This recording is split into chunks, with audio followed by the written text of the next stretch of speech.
হরে কৃষ্ণ।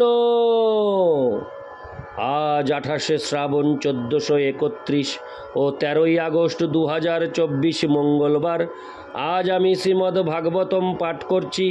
আজ আমি পাঠ করছি শ্রীমদ্ ভাগবতমের তৃতীয় স্কন্দ পঞ্চম অধ্যায় বিদুর মৈত্রেয় সংবাদের শ্লোক 49 থেকে 51। নারায়ণ হে নারায়ণ, ভবভয় হরণম নারায়ণ। শ্লোক 49। যাবদ্দলিং তেহজো হরাম কালে যথা বয়ং চান্ন মদাম যত্র যত ভয়ে শান্ত ইমে হি লোকা বলিং হরন্ত হন্য মদন্তনুহা। অনুবাদ। আমি 49 শ্লোকটি আরেকবার পাঠ করছি। যাবদ্দলিং তেহজো হরাম কালে যথা বয়ং চান্ন মদাম যত্র যথো ভয়ে শান্ত ইমে হি লোকা বলিং হরন্ত হন্য মদন্তনুহা। অনুবাদ। হে অজ, কৃপা করে আপনি আমাদের সেই মার্গ ও সাধন সম্বন্ধে জ্ঞান দান করুন, যা অনুসরণ করার ফলে আমরা আপনার উপভোগের জন্য সমস্ত অন্ন এবং সামগ্রী অর্পণ করতে পারি, যার ফলে আমরা এবং এই জগতের অন্য সমস্ত প্রাণীরা নির্বিঘ্নে জীবনযাপন করতে পারে এবং আপনার জন্য ও আমাদের নিজেদের জন্য জীবনের সমস্ত আবশ্যকতাগুলি অনায়াসে সংগ্রহ করতে পারি। তাৎপর্য: বিকশিত চেতনা মানব জীবন থেকে শুরু হয় এবং উচ্চতর লোকে বসবাসকারী দেবতাদের মধ্যে তা অধিকতর বিকশিত হয়। ব্রহ্মাণ্ডের প্রায় মধ্যবর্তী স্থানে পৃথিবী অবস্থিত এবং মানব জীবন দেবতা ও দানবদের জীবনের মাধ্যম স্বরূপ। পৃথিবীর ঊর্ধ্বদেশে অবস্থিত লোকসমূহ উন্নত বুদ্ধিমত্তা সম্পন্ন দেবতাদের জন্য তাদের দেবতা বলা হয়, কেননা তাদের জীবনের মান যদিও সংস্কৃতিতে, উপভোগে, ঐশ্বর্যে, সৌন্দর্যে, বিদ্যা এবং আয়ুতে অনেক অনেক উন্নত, তবুও তারা সর্বদা পূর্ণরূপে ভগবৎ চেতনাময়। এই প্রকার দেবতারা সবসময় পরমেশ্বর ভগবানের সেবা করার জন্য প্রস্তুত, কেননা তারা পূর্ণরূপে অবগত যে প্রতিটি জীব তার স্বরূপে ভগবানের নিত্য দাস। তারা এটিও জানেন যে ভগবানই কেবল সমস্ত জীবের জীবনের আবশ্যকতাগুলি পূর্ণ করতে পারেন।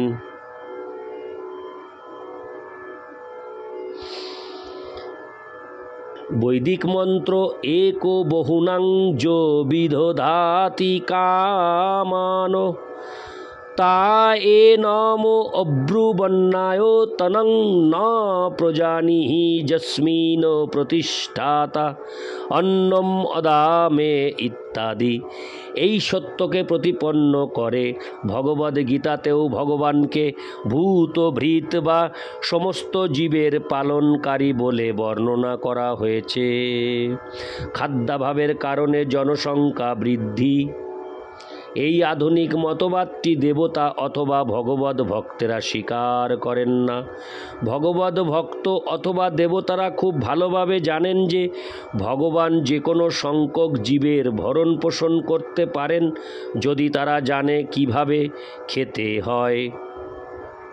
যদি তারা সাধারণ পশুদের মতো খেতে চায়, যাদের কোনো রকম ভগবৎ চেতনা নেই, তাহলে তাদের অবশ্যই জঙ্গলের পশুদের মতো অনাহার, দারিদ্র্য এবং অভাবের মধ্যে থাকতে হবে।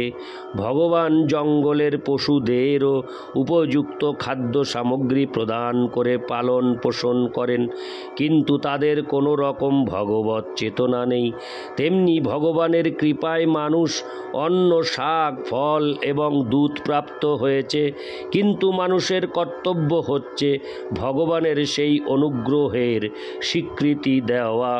ভগবানের কাছ থেকে সেই সমস্ত খাদ্য সামগ্রী পাওয়ার ফলে তাদের ভগবানের কাছে কৃতজ্ঞ থাকা উচিত এবং তাদের কর্তব্য হচ্ছে প্রথমে সেই সমস্ত খাদ্য যজ্ঞরূপে ভগবানের কাছে নিবেদন করা এবং তারপর ভগবানের প্রসাদ রূপে তা গ্রহণ করা। ভগবদ্ গীতায় 3:13 প্রতিপন্ন হয়েছে যে যারা দেহ এবং আত্মাকে যথার্থভাবে ধারণ করার জন্য যজ্ঞাবশিষ্ট অন্ন গ্রহণ করেন তারাই প্রকৃত অন্ন গ্রহণ করেন। আর যারা এইভাবে যজ্ঞ অনুষ্ঠান করে না তারা অন্যরূপে কেবল রাশি রাশি পাপই আহার করে। এই প্রকার পাপ পূর্ণ আহার কখনোই মানুষকে সুখী অথবা অভাবমুক্ত করতে পারে না। মূর্খ অর্থনীতিবিদেরা মনে করে যে জনসংখ্যা বৃদ্ধির ফলে দুর্ভিক্ষ হয়, সে কথা সত্য নয়। মানব সমাজ যখন ভগবানের কাছে তার সমস্ত উপহারের জন্য কৃতজ্ঞ থাকে তখন সমাজে অবশ্যই কোনো রকম অভাব বা অনটন থাকে না। কিন্তু মানুষ যখন ভগবানের এই প্রকার উপহারের বাস্তবিক মূল্য অবগত হয় না তখন অবশ্যই তারা অভাবগ্রস্ত হয়। ভগবৎ চেতনাবিহীন মানুষ তার প্রাক্তন পূর্ণ কর্মের ফলে কিছুদিনের জন্য ঐশ্বর্যপূর্ণ জীবনযাপন করতে পারে, কিন্তু যদি সে ভগবানের সঙ্গে তার সম্পর্ক বিস্মৃত হয় তাহলে অবশ্যই প্রকৃতির শক্তিশালী নিয়মের প্রভাবে তাকে অনাহারের অবস্থার জন্য প্রতীক্ষা করতে হবে। যদি মানুষ ভগবৎ চেতনা বা ভক্তিপূর্ণ জীবনযাপন না করে তাহলে সে শক্তিশালী জড়া প্রকৃতির সতর্ক দৃষ্টি থেকে রক্ষা পেতে পারে না।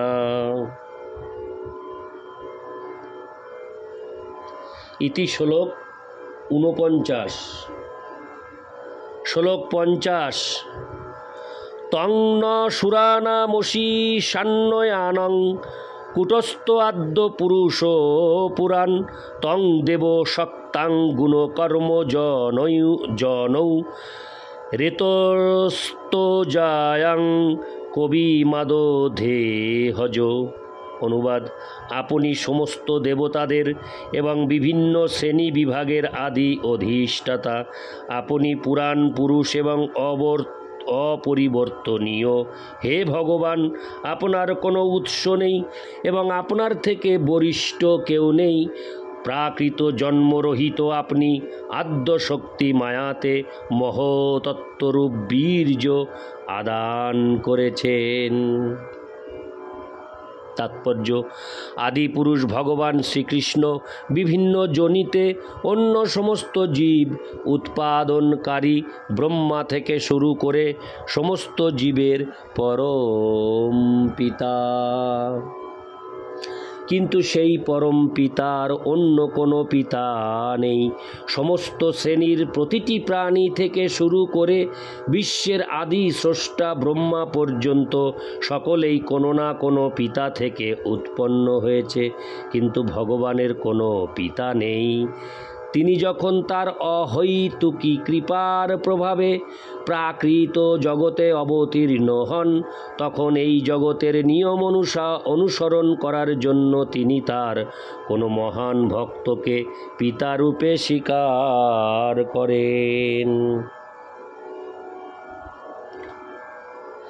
কিন্তু যেহেতু তিনি পরমেশ্বর ভগবান, তাই কে তার পিতা হবেন তা মনোনয়ন করার ব্যাপারে তিনি সম্পূর্ণরূপে স্বতন্ত্র। তিনি ইচ্ছা করলে কোনো রকম পিতামাতা ব্যতীতই প্রকাশিত হতে পারেন। যেমন তার নরসিংহদেব রূপে অবতরণের সময় তিনি স্তম্ভ থেকে প্রকাশিত হয়েছিলেন। আবার ভগবানের অহৈতুকী কৃপার প্রভাবে শ্রীরাম অবতারে তার শ্রীপাদ পদ্মের স্পর্শে পাথর থেকে অহল্যা বেরিয়ে এসেছিলেন।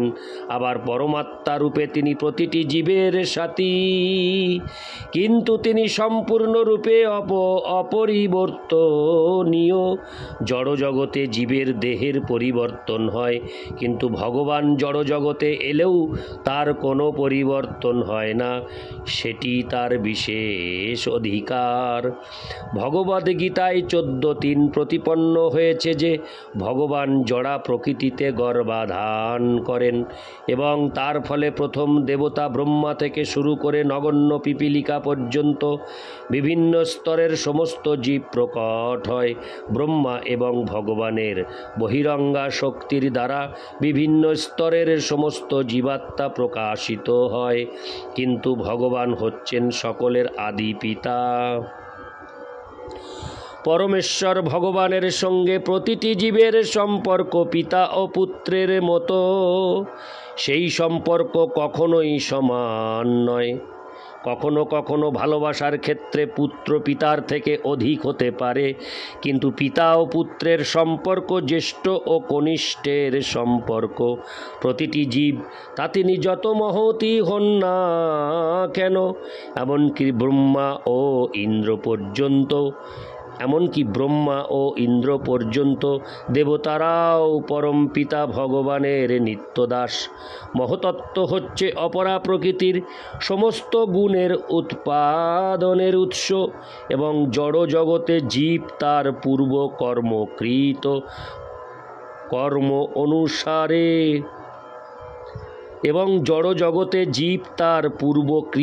কর্ম অনুসারে জড়া প্রকৃতি রূপী মাতা কর্তৃক প্রদত্ত বিভিন্ন শরীরে জন্মগ্রহণ করে। জীবের শরীর জড়া প্রকৃতির উপহার, কিন্তু আত্মা মূলত পরমেশ্বর ভগবানের বিভিন্ন অংশ। ইতি শ্লোক 50।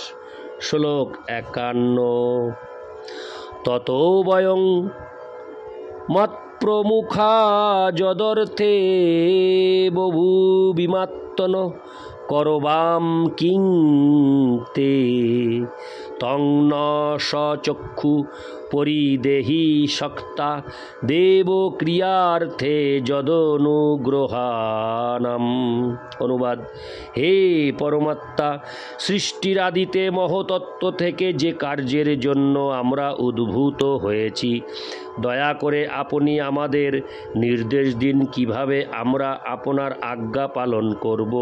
দয়া করে আপনি আমাদের পূর্ণ জ্ঞান এবং পূর্ণ শক্তি প্রদান করুন, যাতে আমরা আপনার সৃষ্টির বিভিন্ন বিভাগে আপনার অভিলষিত কার্য সম্পাদন করতে পারি। তাৎপর্য: ভগবান এই জড় জগৎ সৃষ্টি করেন এবং যারা এই জগতে কার্যরত হবে সেই সমস্ত জীবেদের জড়া প্রকৃতির গর্ভে সঞ্চার করেন। এই সমস্ত কার্যকলাপের পেছনে এক দিব্য পরিকল্পনা রয়েছে। সেই পরিকল্পনাটি হচ্ছে যে সমস্ত বদ্ধ জীব ইন্দ্রিয় সুখ ভোগ করতে চায়, তাদের সেই সুযোগ প্রদান করা। কিন্তু এই সৃষ্টির পেছনে আরেকটি পরিকল্পনা রয়েছে, সেটি হচ্ছে জীবাত্মাদের এই উপলব্ধি প্রদান করা যে ভগবানের অপ্রাকৃত ইন্দ্রিয়ের উপভোগের জন্য তাদের সৃষ্টি করা হয়েছে, তাদের নিজেদের ইন্দ্রিয় তৃপ্তির জন্য নয়। এটি হচ্ছে জীবের স্বরূপ। ভগবান এক ও অদ্বিতীয় এবং অপ্রাকৃত আনন্দ উপভোগের জন্য তিনি নিজেকে বহু রূপে বিস্তার করেন। এই সমস্ত প্রকাশ হচ্ছে বিষ্ণু তত্ত্ব, জীব তত্ত্ব এবং শক্তি তত্ত্ব। পরমেশ্বর ভগবান, জীব এবং বিভিন্ন শক্তি, এই সবই এক ভগবান শ্রীকৃষ্ণের বিভিন্ন প্রকার বিস্তার। জীবতত্ত্ব বিষ্ণু তত্ত্ব থেকে ভিন্ন এবং যদিও তাদের মধ্যে শক্তিগত পার্থক্য রয়েছে, কিন্তু তাদের সকলেরই লক্ষ্য হচ্ছে ভগবান শ্রীকৃষ্ণের অপ্রাকৃত ইন্দ্রিয়ের তৃপ্তি সাধন করা।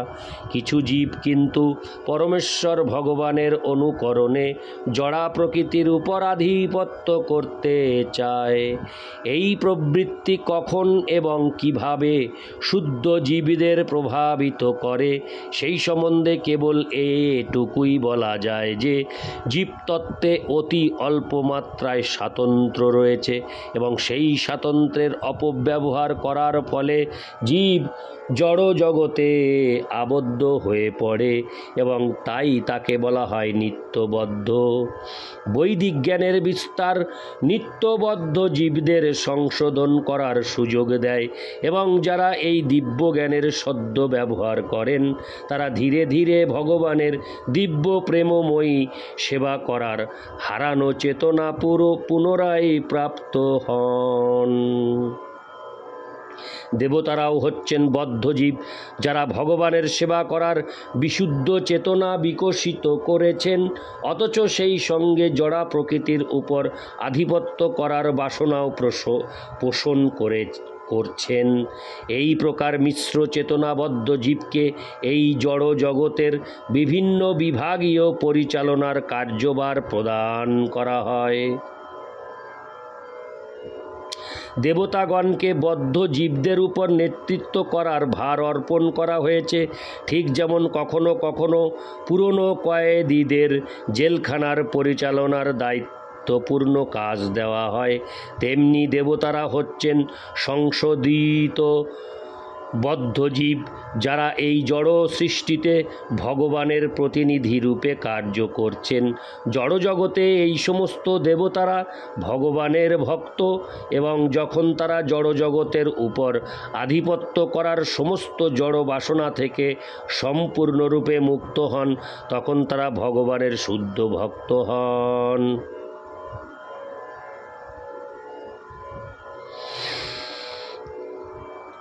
এবং তখন ভগবানের সেবা করা ছাড়া তাদের আর কোনো বাসনা থাকে না। তাই কোনো জীব যদি জড় জগতে প্রতিষ্ঠা লাভ করতে চান তাহলে তিনি ভগবানের সেবায় যুক্ত হয়ে ভগবানের কাছ থেকে শক্তি ও বুদ্ধি প্রাপ্ত হওয়ার আকাঙ্ক্ষা করতে পারেন, যা এই শ্লোকে দেবতাদের দৃষ্টান্তের মাধ্যমে দেখানো হয়েছে। ভগবান কর্তৃক আলোকপ্রাপ্ত না হয়ে এবং ভগবানের শক্তিতে আবিষ্ট না হয়ে কেউ কখনো কোনো কিছুই করতে পারে না। ভগবদ্গীতায় 15:15 ভগবান বলেছেন, মত্ত স্মৃতির জ্ঞানমোপহনং চ। এই সমস্ত স্মৃতি জ্ঞান ইত্যাদি এবং বিস্মৃতিও যা প্রতিটি জীবের হৃদয়ে বিরাজমান তা ভগবান কর্তৃক পরিচালিত হয়। বুদ্ধিমান মানুষেরা ভগবানের সাহায্য প্রার্থনা করেন আর ভগবানও তার বিভিন্ন কার্যকলাপে যুক্ত ঐকান্তিক ভক্তদের সাহায্য করেন। পূর্বকৃত কর্ম অনুসারে বিভিন্ন শ্রেণীর জীব সৃষ্টির কার্যভার ভগবান দেবতাদের উপর অর্পণ করেছেন।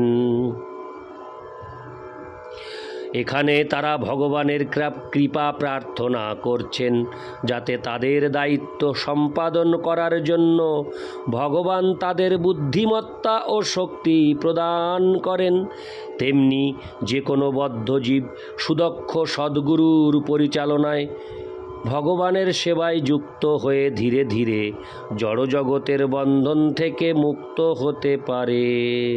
শ্রী গুরুদেব হচ্ছেন ভগবানের প্রকাশরূপ প্রতিনিধি এবং যিনি সদ্গুরুর নির্দেশে পরিচালিত হওয়ার জন্য তার শরণাগত হন এবং সেই অনুসারে কার্য করেন তাকে বলা হয় বুদ্ধিযোগ অনুশীলনকারী।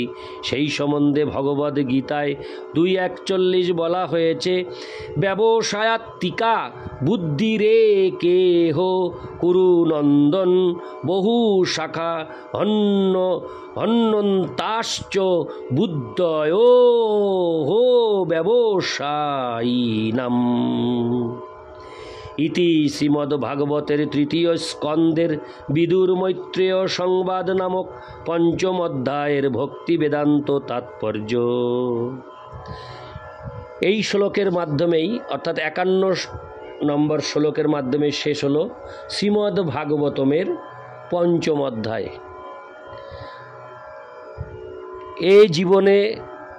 এই জীবনের মতো আমার শ্রীমদ্ ভাগবত গীতার পঞ্চম অধ্যায় পাঠ করা সমাপ্ত হলো। যদি আমি ভগবানের কৃপায়, সকল ভক্তবৃন্দের কৃপায় কখনো মানব জীবন নিয়ে আবার মনুষ্যরূপে আসি এবং যদি ভগবানের কৃপাবশত আমি শ্রীমদ্ ভাগবতমে প্রেম লাভ করতে পারি, তাহলে হয়তো আবারও পঞ্চম অধ্যায় আমি পাঠ করতে পারবো। তো এই মানব জীবন ধারণ করে ভাগবতমের পঞ্চম অধ্যায় পাঠ আমার দ্বারা এখানেই সমাপ্ত হলো। এরপর পরবর্তী অডিওতে আমি চলে যাব ভাগবতমের তৃতীয় স্কন্দের ষষ্ঠ অধ্যায়। ততক্ষণে সকল ভক্তিমতী মা ও ভক্তবৃন্দের শ্রীচরণে আমি কোটি কোটি প্রণাম জানিয়ে আমি ভগবানের কাছে প্রার্থনা জানাচ্ছি যে সকল ভক্তিমতী মা ও ভক্তবৃন্দ যেন শ্রীকৃষ্ণের কৃপায় আনন্দিত উৎসাহিত হতে পারে। নারায়ণ হে নারায়ণ ভবভয় হরণম নারায়ণ। হরে কৃষ্ণ, রাধে রাধে, জয় রাধে, হরি বল।